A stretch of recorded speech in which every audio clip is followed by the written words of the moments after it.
All right, guys, welcome back to the channel. I'm Tyler, and let's talk about what we got going this week. Got going today for Monday.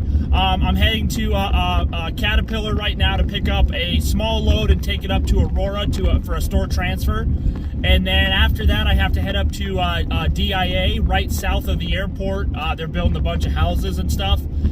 Sending me up there with a field tech because they got to pull the rear engine out of a scraper. They've already got it ready. They just need to basically pick it up with a crane and put it on my trailer. I'm going to bring that back to Colorado Springs today. I'll be at the pickup here in about 15 minutes. And I think we're picking up a pallet or something. It's super small. It's all, I'll update you guys at pickup. All right, guys, we got loaded. It's a tiny little pallet of steel. It's going up to the weld shop in Aurora. So we are en route that way. Here we are. We got everything slung up. It's super muddy. I already almost got stuck once. So yeah, this is the new plan. He's gonna pick it up. I'm gonna back underneath it. We're gonna drop it and go. And worst case scenario, if we get stuck, we got plenty of toys to yank us out.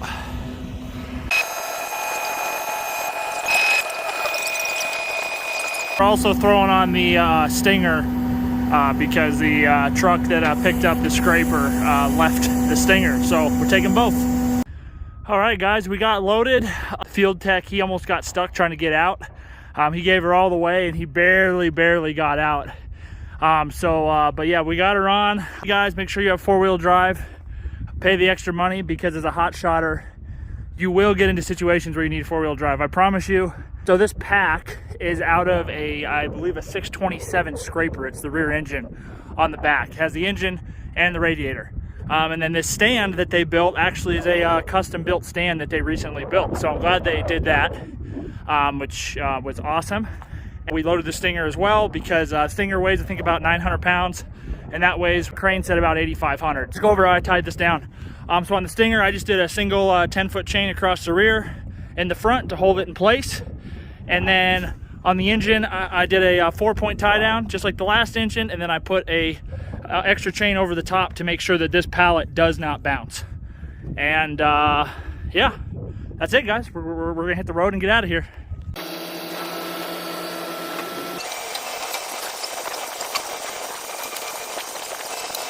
Gonna slam.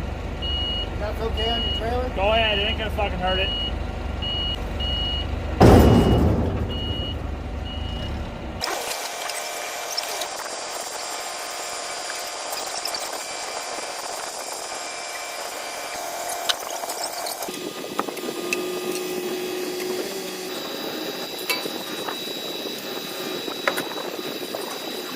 At least got some natural waterproofing from the engine.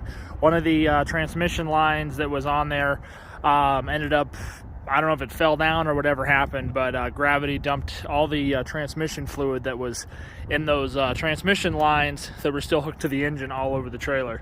So at least we got some natural waterproofing. Guys, let's talk about how everything went today. So the unloading of the engine pack out of the scraper and the Stinger off the scraper took about 55 minutes. Took a really long time. But real quick before we talk about that. So a Stinger, if you don't know what it is what scrapers use to hook to one another when they're going through cuts. Because scrapers will get stuck in cuts, and oftentimes they have a dozer that will push them through cuts, or they can hook to each other to help them get through the cuts. Let's talk about how the unloading went. So the unloading, like I said, took about 55 minutes. It was long. And the reason why it took so long was because the large forklift that they had wasn't working. And they didn't really have a contingency plan on how to get the engine off. Long story short, we came up with a plan, ended up getting with a field tech, and he ended up craning it off just like the other field tech craned it on. So everything went well. It just took time. I talked to the service manager who set up the whole ordeal, and he was perfectly fine with me adding an additional $50 to the invoice. So that means for today we got $400. We dropped off the 30-foot trailer because they're going to do some warranty fix on those locking bars for the ramps, and they're also going to weld on some stake pockets onto the ramps, just like my 28-foot Titan that I just bought. So that'll be down for at least until Friday afternoon. And we got work for tomorrow. Tomorrow, after my tax appointment, going to run back up to Aurora to pick up the engine that we dropped last week from the last episode. It's done, and going to go pick that up and bring it back to the Colorado Springs store tomorrow afternoon. Wednesday, we are going to have snow moving in tomorrow night, Tuesday night, and Wednesday is going to be snowed out. So we ain't going to work Wednesday. And then Thursday, heading towards Kansas to go to the factory to pick up a stack of trailers. I got one flatbed gooseneck with 2 trailers on top of it. We'll have that dropped off Friday afternoon. Back going to pay me $950. $400 for today. Tomorrow I'll bill them $350. And then $950 for Thursday, Friday. So I'll keep you guys updated tomorrow when we get up to pick up the engine from last week. All right, guys, got an update for you. So we're heading north up to Aurora to pick up the engine from the component shop and bring it back to Colorado Springs. This morning had to get my tires rotated on the truck, had to wash the truck, get the truck cleaned. I found out one of my bottles of anti-gel that I keep in the door pocket, well, I didn't put the lid on all the way, and a bunch of the anti-gel splashed out on the rough roads and ended up actually leaking out the door and out all over the side of the truck. So that was a fun time to clean off by hand. But so yeah, that happened. To pick up here shortly and get this dropped off tonight and head home before the storm moves in.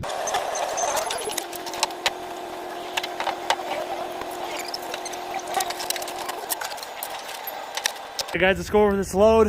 Just like the other engines, I did a 4-point and then I did a chain over the top to hold it in place. Now with this, you saw me wrapping this in plastic and tape. Reason is Caterpillar is very, very strict on contamination control, and the fact that they just rebuilt this and they were going to send it down the road with that exposed was a no-no. So I knew better than that, so they provided me shrink wrap and tape, and we're good to go.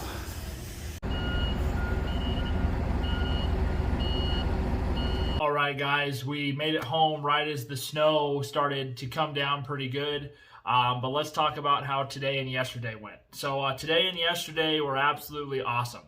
And they were awesome for a multitude of reasons. One, not only did I get to do some cool stuff and I enjoyed it and I made some money, but also because it worked perfectly with other life events I had planned. For yesterday, I billed them a $400 invoice, and today I billed them a $350 invoice. So that's $750.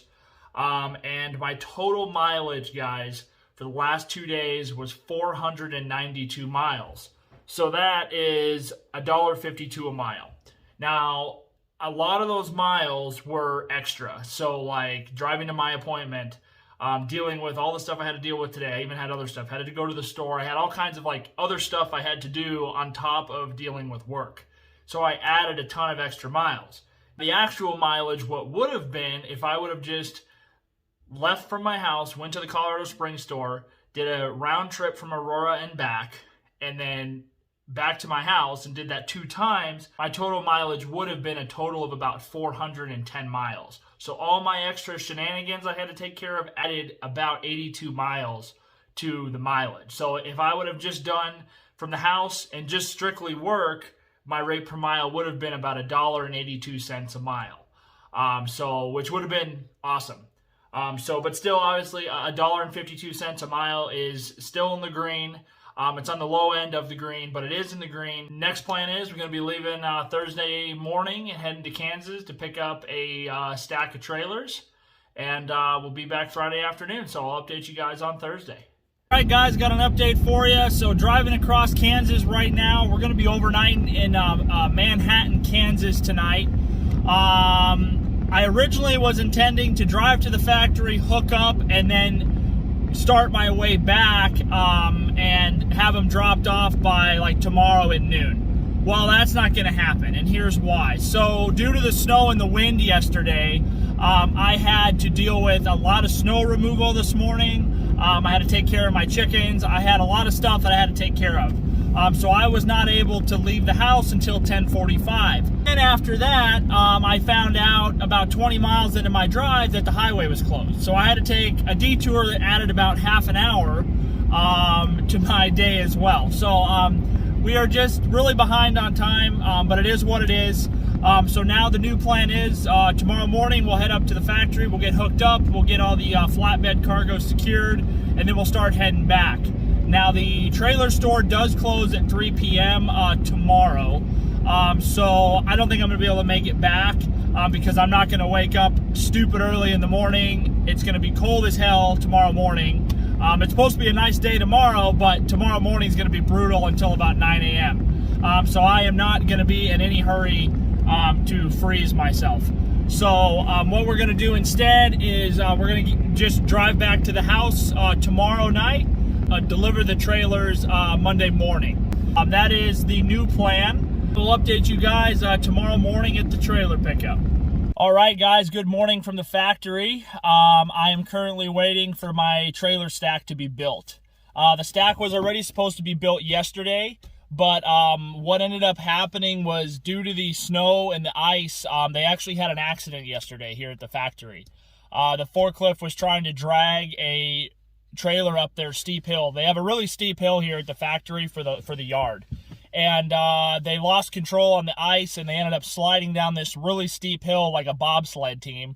And they ended up going across the highway, and they wrecked the A trailer that was in production. It hit the guardrail on the other side of the highway. So they had a severe accident yesterday. Thankfully, nobody got hurt. Somehow they didn't hit a vehicle on the highway. I mean, it could have been real bad. So thankfully that all worked out for the safety wise, and there was only property damage done. But right now I'm just waiting. I won't be leaving the factory today probably until about 11 o'clock. So it's going to be definitely a long day, unfortunately, but it is what it is. We'll get this dropped off Monday, like I said earlier. And to make matters better, guys, my customer is absolutely awesome. So when I drop off on Monday, he is going to be giving me a 7-way harness for pulling doubles. If those harnesses are stupid expensive, and he is going to be giving me one, and he just asked that when I retire from this or whenever we quit doing business that I just return it to him. And then he is going to be selling me a 2-inch receiver drop hitch with the double balls on it at his cost. The reason for this is because if I would have had a hitch and a harness with me today, I could have hooked on to a set of doubles that is sitting here. And unfortunately, this is not the first time this has happened before, where we've had problems at the factory with getting loads. But I have refused to buy a hitch and a harness because to do that is almost $1,000 investment.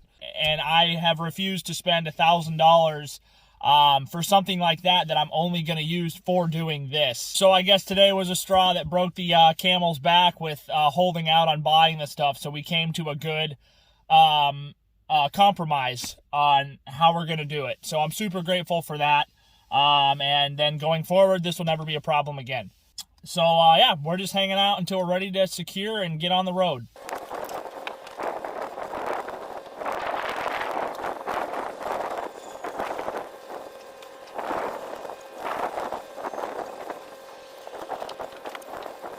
All right, guys, let's go ahead and go over how I secured this load. I apologize. I accidentally deleted my footage from this morning, so we'll go over it now.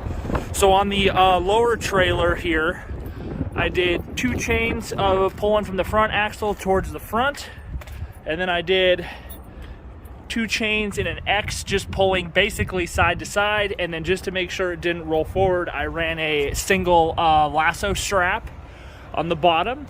And then over the trailer on top, I put just 3 straps over the top.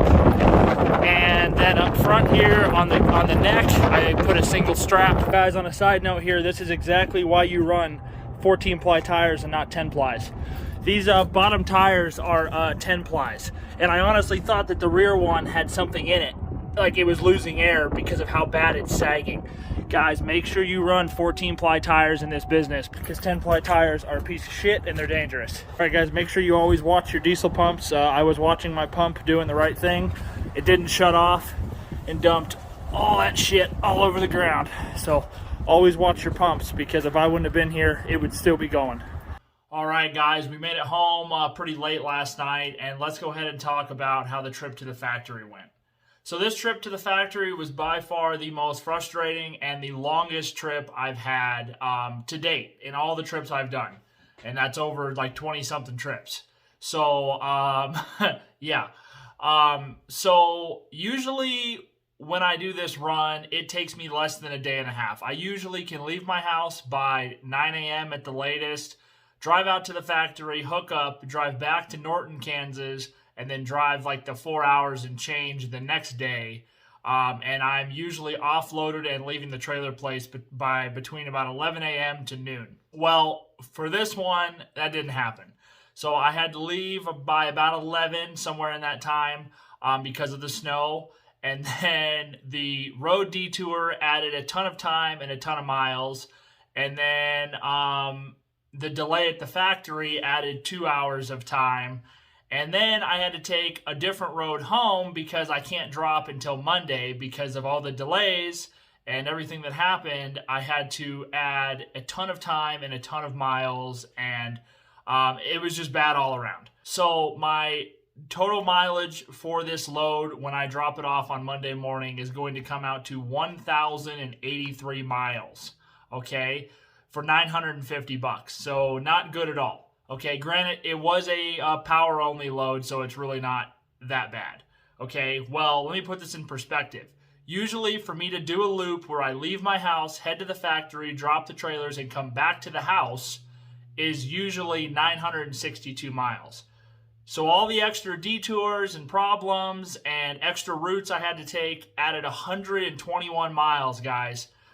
So it was a painful trip. Unfortunately, guys, sometimes stuff happens. The good thing is, though, is the money will be in my account by the end of day Monday. I paid $950 for the power-only load. I spent a total of $488.31 in fuel. Guys, on the way back, my stack was 11 foot tall, and I was fighting a headwind and pulling uphill all the way back to Colorado. So I was getting about 5 miles per gallon all the way until I basically got to Oakley, Kansas. So that absolutely sucked. On food, I spent $78.68. Treated myself to a nice dinner while I was over there in Manhattan, Kansas. And then, thankfully, my hotel was free. I used my points for Hilton for a free hotel, so that saved me like $100, and I think the rate was like $180, just completely insane. Our total expenses came out to $567. So I only got $383 left over after direct expenses from this haul. Usually, guys, when I do these runs, I make it back to the door at like no less than about $450 on the low end to upwards of $550. There's so many factors that take into account, especially when I go out and eat like a $50 dinner myself. That doesn't help anything. But sometimes you got to treat yourself, guys, especially when you are running your ass off. Sometimes you just got to sit down, have some beers, have a good dinner, and all that stuff. You got to do it. You got to keep your sanity. All right, guys, that is going to sum this video up. If you enjoyed this video, please shoot me a like and a subscribe. If you have any comments or questions, please don't hesitate to throw them in the comment section. And guys, I am fully booked out for the next 2 weeks. Work just kind of piled all together on top of each other, and it's all going to work out for 2 full weeks as it sits right now. So definitely the next 2 weeks are going to be a lot of work, but I would definitely rather have scheduled work and be working than be chasing freight, because not having to chase freight is always the greatest thing in the world. So stay tuned for the next 2 weeks, guys, and I'll see you guys on the road.